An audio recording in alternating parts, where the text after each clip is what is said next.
At 2 a.m., he threw me out of the house I mostly paid for because I wouldn't let his cousin, a man who once watched me shower, move in. By sunrise, cops were pounding on the door. Please stay with me as I tell you my story, and don't forget to support our channel by subscribing, liking, and sharing with your loved ones. That night was cold. I remember the floor hurting my feet as he shouted and pointed at the door.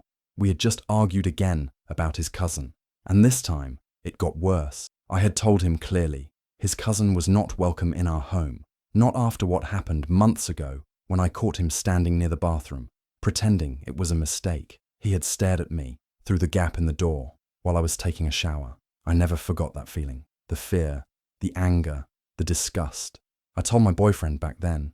He just laughed and said, "He's just awkward, don't overthink it." But I couldn't forget. That same cousin kept showing up, uninvited, smiling too long, asking where I sleep. I always locked my door when he was around, so when my boyfriend said he wanted him to move in, I said no. That night, he snapped, said I was selfish, dramatic, disrespectful. He said, "If you won't let him stay, then you can leave." I thought he was bluffing. But then he changed the locks and packed my clothes in trash bags. I stood outside the house I helped build, barefoot and shaking. His cousin stood behind him, sipping beer, grinning like it was funny. I walked down the street with no shoes, no wallet, no plan. I found a 24-hour diner, sat in the corner and cried. I called my cousin. He's a detective. I told him everything. By the time the sun came up, 2 police cars were outside that house. They had questions, and they had handcuffs. Everything happened so fast. But I'll never forget that moment, when the man I loved chose a creepy cousin over me. When I realized the house I paid for didn't protect me, but the law did.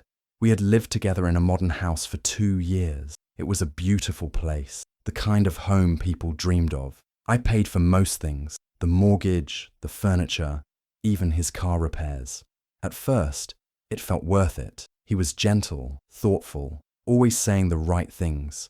I believed I was building a future with someone who truly cared, but slowly his behavior began to shift. He started asking for money more often, small amounts at first, then larger ones. He never paid me back. He began to question where I went, who I met, and how long I stayed out. At first, it felt like concern, but it became clear he didn't want me to have a life outside of him. Whenever something went wrong, he blamed me. Even things that had nothing to do with me became my fault. I convinced myself it wasn't a big deal. I kept quiet. I told myself every relationship had flaws. Then he mentioned his cousin. He said he needed a place to stay for just a few weeks, a fresh start. No big deal. But it was a big deal to me. I knew that cousin. He made me uncomfortable. He had this way of looking at me that sent shivers down my spine. Months ago, during a party, I caught him lurking near the bathroom while I was inside. I never told anyone how scared I felt that, except my boyfriend. He brushed it off and called me dramatic. When he brought up the idea of the cousin moving in, I said no. I didn't argue or yell. I simply explained that I didn't feel safe. He got upset, told me I was being selfish, said I was trying to break his family apart, but I couldn't ignore what I knew. That man wasn't just troubled, he was dangerous. It was in that moment I realized something had changed. The man who once protected me was now pushing me to accept something I feared. The charm was gone. The love, if it was ever real, had turned cold, and the house I thought was my safe place began to feel like a trap I didn't see coming. His cousin had a reputation, and not a good one. People whispered about his past, and for good reason. He had been in trouble with drugs more than once. He'd been kicked out of his last 2 apartments.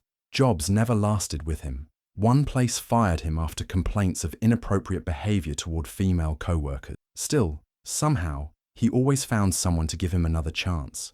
And now, my boyfriend wanted him to move into our home. I remembered the last time he came over. It was a small gathering with a few friends. I went to the bathroom, thinking nothing of it, but when I stepped out, I caught him standing by the door, not just waiting, but leaning in close, like he had been watching me through the crack. His eyes didn't move away quickly like someone caught by accident. He just smirked. I froze for a second before walking past him, trying not to panic. Later that night, I told my boyfriend what had happened. I expected concern. At the very least, I thought he would talk to him, but instead he chuckled and said, "He's just weird. That's how he is." "Don't take it too seriously." That response made my stomach turn. How could he laugh about something that made me feel so violated? From that day, I no longer felt safe when his cousin came around. Even though he didn't live with us yet, he visited often. And every time he did, I locked my bedroom door at night. It wasn't a habit I ever had before, but around him, I couldn't sleep without it. Sometimes, I would catch him staring, not even trying to hide it. It wasn't just uncomfortable, it felt threatening. I began to avoid being alone when I knew he was coming over. I made excuses to stay out or visit friends. I even brought it up again with my boyfriend, asking if he could stop inviting him over so often. He shrugged and said, "He's family. He's going through things. Be patient." But how could I be patient when I felt like a prisoner in my own home? It didn't matter how many red flags there were.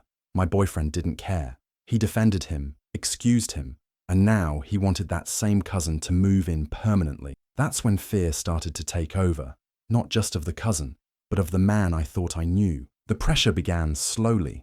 At first, it was just conversations, calm, casual ones, where my boyfriend said things like, "We need to support each other," or "Family sticks together." I knew what he meant. He was still pushing the idea of his cousin moving in. Every time I said no, he got a little more insistent. He accused me of being too harsh, of judging someone who was just trying to get back on his feet. But I wasn't judging. I was protecting myself. He started making me feel like I was the problem. He said I was being paranoid. He told me I always overthink things, that I was making something small into a big deal. When I reminded him of what happened in the bathroom, of how his cousin looked at me, he dismissed it again. He said I must have misunderstood, that I was imagining things, that maybe I just didn't like his family and was trying to come between them. It confused me, made me question myself. For a moment, I wondered if I really was overreacting, but I wasn't. I knew what I saw, I knew how I felt, and I knew it wasn't safe. The cousin started coming around more often. Sometimes he'd appear without warning, just walking through the front door like he already lived there. He acted too comfortable, too familiar. Once, I came home and found him sitting on the couch alone, drinking my juice. Another time, he asked where I slept in the house, with a weird smile on his face. Then he told me I looked prettier than before, and winked. I felt sick. But every time I complained, I was told I was imagining things, or being too sensitive. I had enough. I sat my boyfriend down and told him clearly, his cousin was not moving in.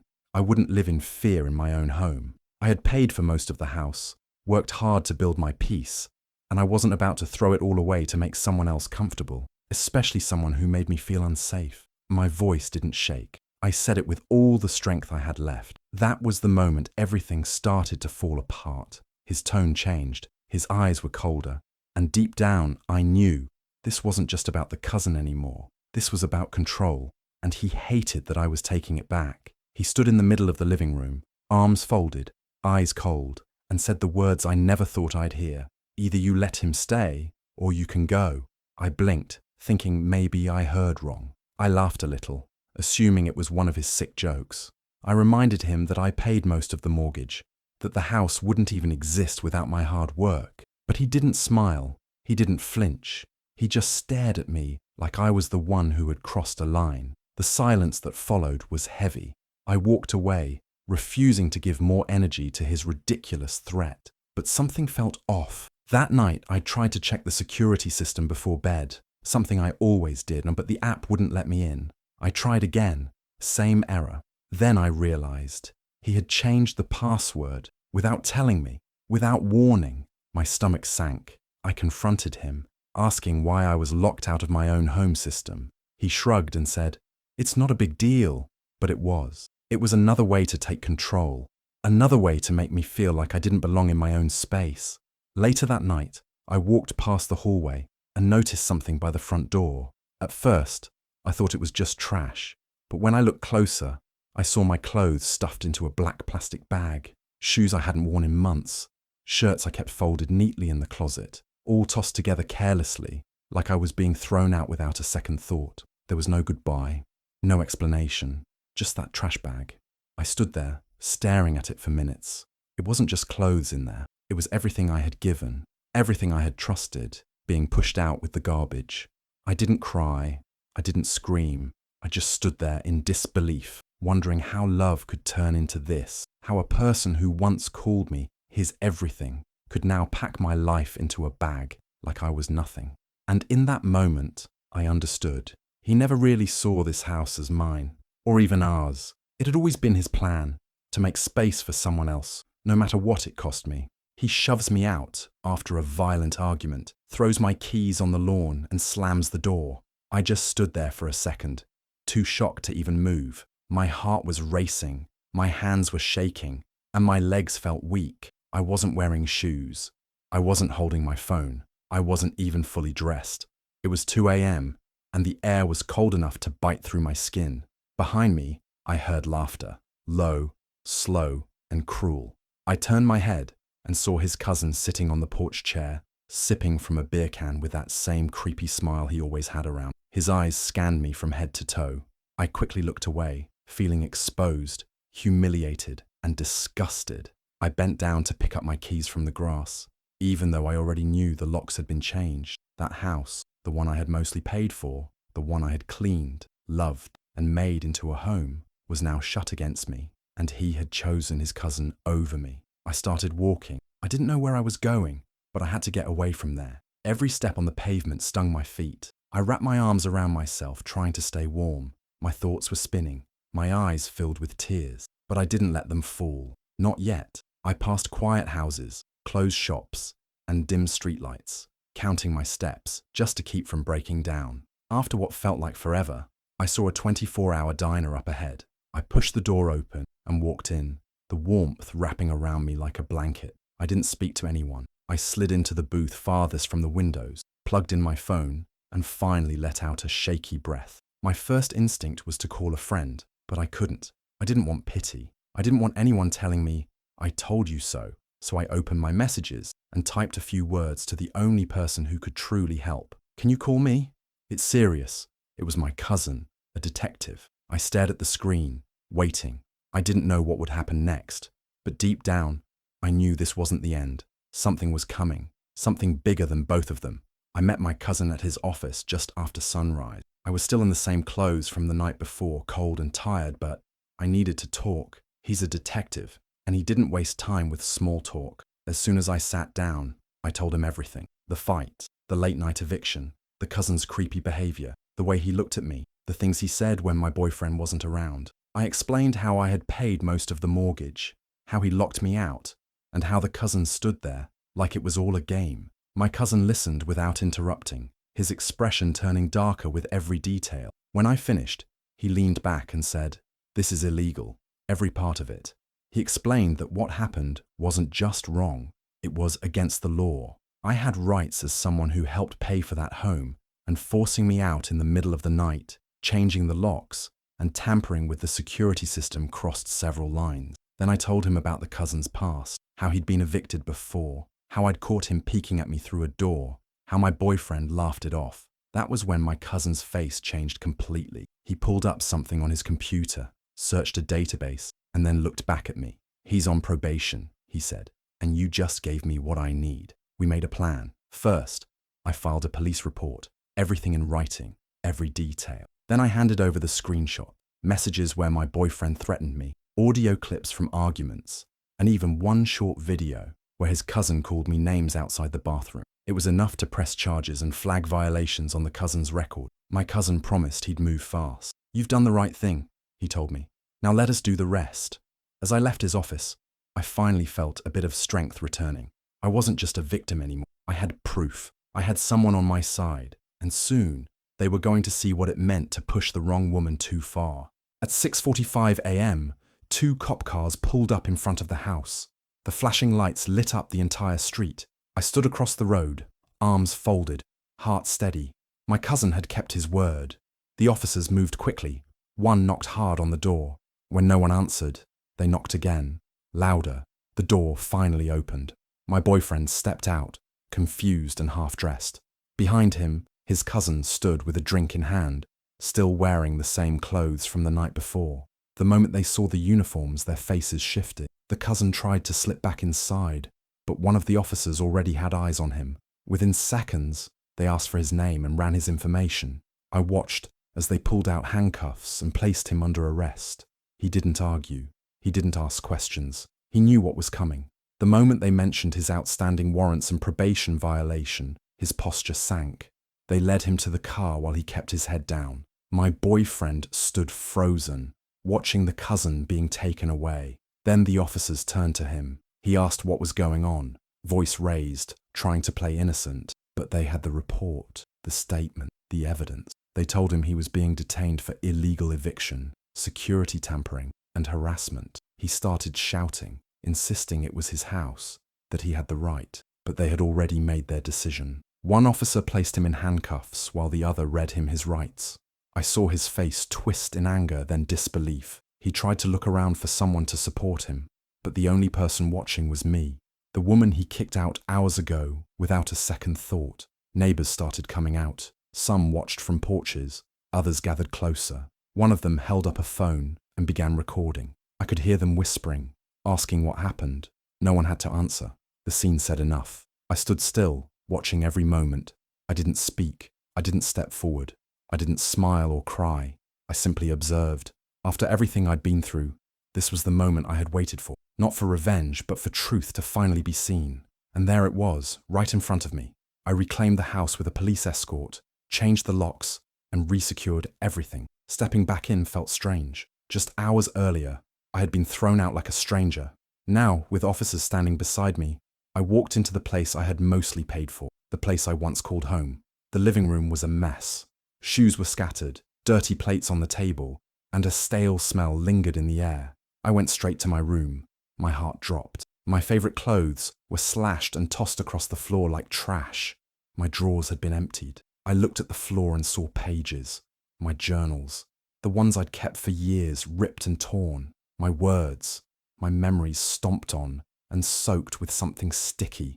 But I didn't cry. I picked up my phone and started recording. I took photos of every corner, every broken piece.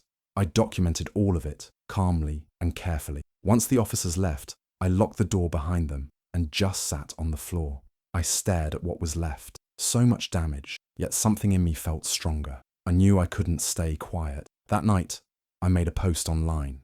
I didn't mention names or show faces. I just told the truth. I talked about being kicked out at 2 a.m., about the fear I'd felt, and about ignoring red flags. I didn't share for attention. I wanted to warn others, to help someone who might be going through the same thing.